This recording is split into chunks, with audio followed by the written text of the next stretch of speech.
Selamat datang kembali di channel YouTube ini.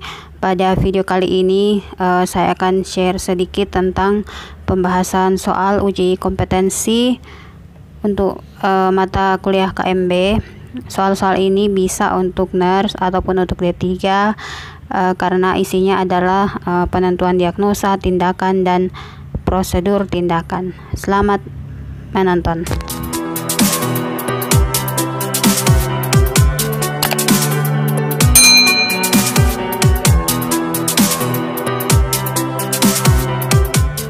Baik, kita ke soal yang pertama. Seorang laki-laki usia 31 tahun datang ke poliklinik dengan keluhan demam, menggigil, kepala pusing, mual, dan muntah yang dirasakan sejak 3 hari. Pasien tidak mau minum karena selalu muntah saat minum. Pasien terlihat pucat dan lemas.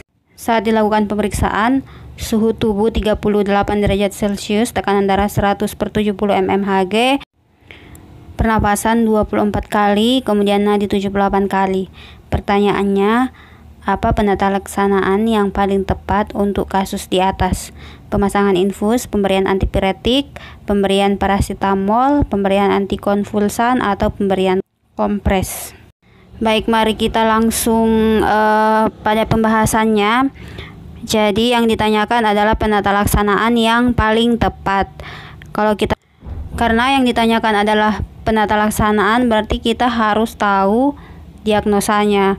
Nah, dengan memperhatikan soal, kita bisa menemukan kata-kata kunci atau data yang paling banyak di sini, yaitu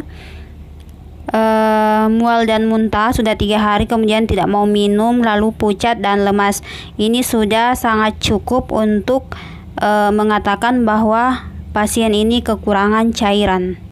Adapun data lain yang tidak mendukung untuk kekurangan volume cairan, itu datanya sangat minim.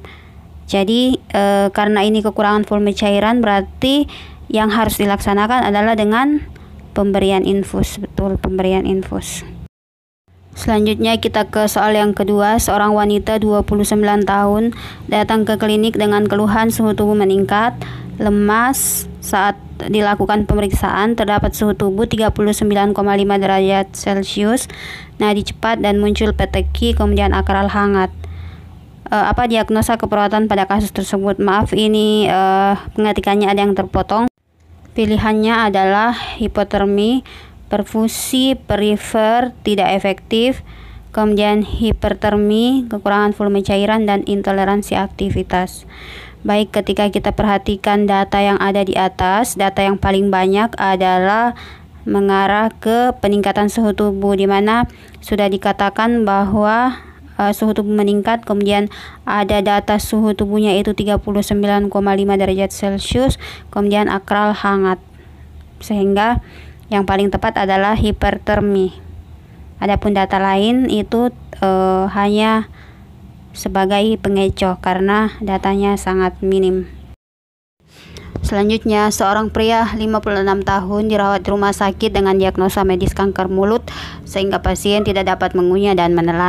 Perawat akan memasang NGT pada pasien tersebut.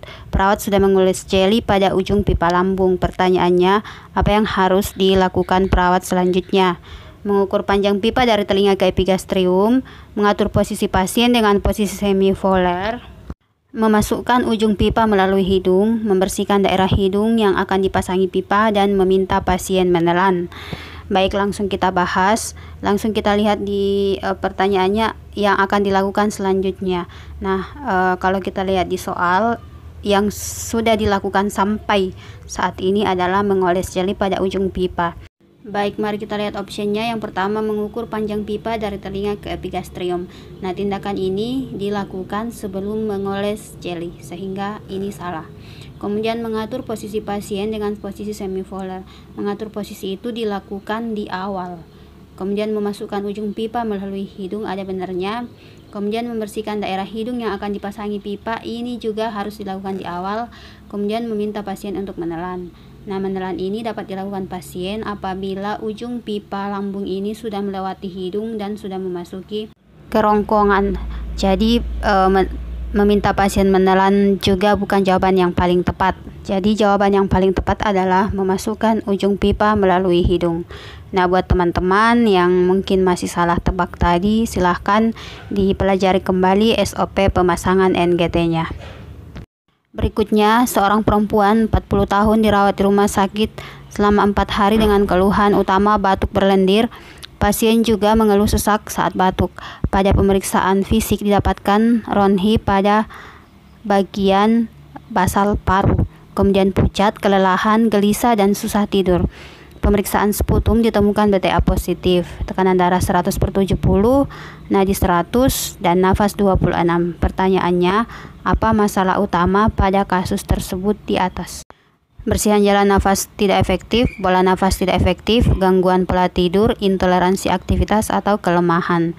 Baik, langsung saja kita bahas ya. Jadi, kalau kita perhatikan data di atas, datanya lebih mengarah ke masalah pernafasan, berarti option C, D, dan E kita langsung buang, tinggal A dan B. Nah, kita cocokkan mana yang paling tepat. Data yang pertama, sesak saat batuk, kemudian ada ronhi pada bagian basal paru, lalu ternyata pemeriksaan sputumnya ditemukan BTA positif. Berarti tanda-tanda di atas mengarah ke bersihan jalan nafas tidak efektif. Karena ada ronhi berarti ada sekret. Soal terakhir, seorang pasien laki-laki berusia 30 tahun dirawat di ruang interna dengan diagnosa medis SEA lambung. Kuku kaki pasien tampak panjang dan kotor. Perawat yang bertugas hendak melakukan pemotongan kuku. Perawat tersebut sudah merendam kaki pasien dengan air hangat selama 2 menit. Pertanyaannya, apa yang harus dilakukan perawat selanjutnya? Mengeringkan kaki pasien dengan handuk, menyikat kuku kaki pasien, meletakkan kaki di atas bengkok, melakukan pemotongan kuku, atau menentukan kuku yang akan dipotong. Baik, langsung saja kita bahas ya. Jadi yang dilakukan sampai saat ini adalah sudah merendam kaki pasien di air hangat selama 2 menit. Kita lihat satu-satu, mengeringkan kuku pasien dengan handuk. Nah, pada kasus di atas dikatakan bahwa kakinya kotor, berarti hanya dengan merendam kemudian mengeringkan itu tidak akan membuat bersih. Kemudian menyikat kuku pasien, ini ada benarnya. Kemudian meletakkan kaki di atas bengkok, ini dilakukan setelah mengeringkan kaki. Kemudian melakukan pemotongan kuku juga dilakukan setelah mengeringkan kaki, dan menentukan kuku yang akan dipotong itu dilakukan di awal sebelum melakukan perendaman. Jadi jawaban yang paling tepat adalah menyikat kuku kaki pasien, karena tadi di atas kukunya kotor. Jadi setelah direndam kemudian disikat, lalu dikeringkan dengan handuk. Setelah itu ditaruh di atas bengkok, kemudian kukunya dipotong.